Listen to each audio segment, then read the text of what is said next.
So melee will be going on this blue one I just put out here, this blue marker.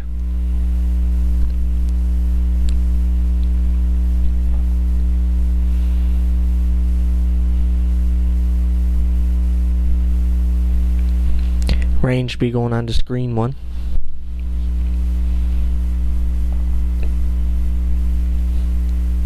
And melee will be running the purple when they're told to do so. And in this fight we're going to be doing 2 5 bounces, the rest 3.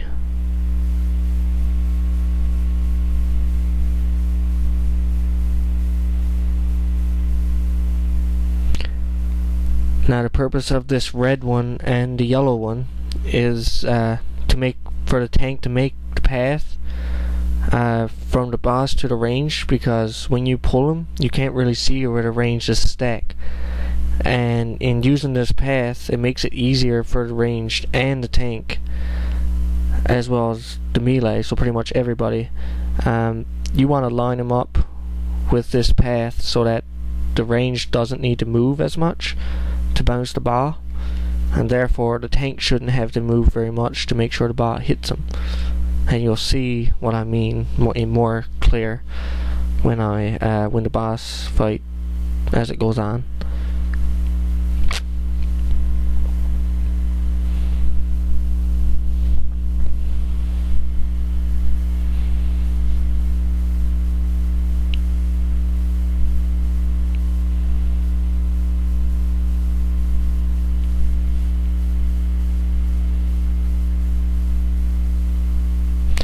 So when you pull this guy, it's important to make sure that he's facing the range. So stack on blue until you see the purple link, which is this thing right here. As soon as you see that, turn him 180 degrees. Stand on his outer hitbox around the outer ring. You could judge it when you turn him. You shouldn't need to use any cooldowns after start, but if you find yourself running low, we'll use them. So the 4th bounce, turn your camera to an angle so you can see where the ball is, like I've done here. It's important also as a tank to stack on blue along with everybody else. You shouldn't have to move the boss at all, or very little, up on the first encounter with him as soon as you pull him, because everything's pretty much laid out for you. And you shouldn't need to use cooldowns as such on this phase here until later in the fight. Now you'll get to see why I choose to use the path. I go right in close with him because of his hitbox to position him. I turn him so that his head is lined up with blue, which is lined up with red, yellow, and then the range.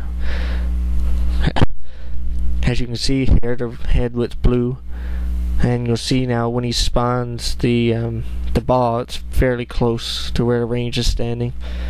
You want to turn him again, just like before, full 180 degrees. Stand on the outer hitbox of him. This time I'm using cooldowns because he hits harder. Usually around 60%. I usually hit my first cooldown. I hit my second one if I notice it dropped below that. Again, we screwed this one up, but turn your camera to an angle like I just did, like I'm doing here now. Make sure you see the whole backside of them, and then you'll know, like I just did here, you'll know which way you would need to run with them. It's important to strafe. I've seen tanks actually run with them using their mouse, but I personally like to use my keyboard to run sideways. The reason for that is because when you run sideways, the boss tends to stay in front of you, which means the ball will more than likely hit him before it hits you. And if you run, you have a chance to maybe you're running in front of the boss, and the boss is chasing you, and the ball could hit you. So here I am lining them up again. I screw up on this one. You don't have as much time, so watch your timers. See, he's going to spawn it right here. It's off to the side. It's not a big deal, as long as you don't do it every time. As you can see now, when I turned them, the ranged are over to one side, and that's because of the where I failed to position them,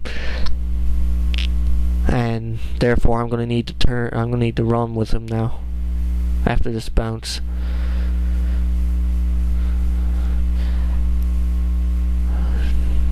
I'm going to have to run with him, and Zebco was in the way.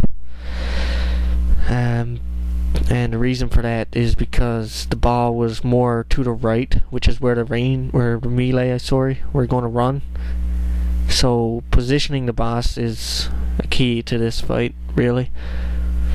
So pretty much to sum things up, when you pull him, make sure he's facing the ranged. As soon as you see the purple link, turn him, run directly between his legs, 180 degrees. Stand on the outer hitbox of him to reduce damage. When it's time for the ball to hit the boss, you want to turn your camera on an angle so you can see exactly which side the ball is coming on, and whether or not you will need to move him. Strafe instead of running, because it reduces the chance of getting hit. Use cooldowns around 60% and keep using them until you go above 60%. And other than that, there's not much more. It's pretty straightforward once you get it down.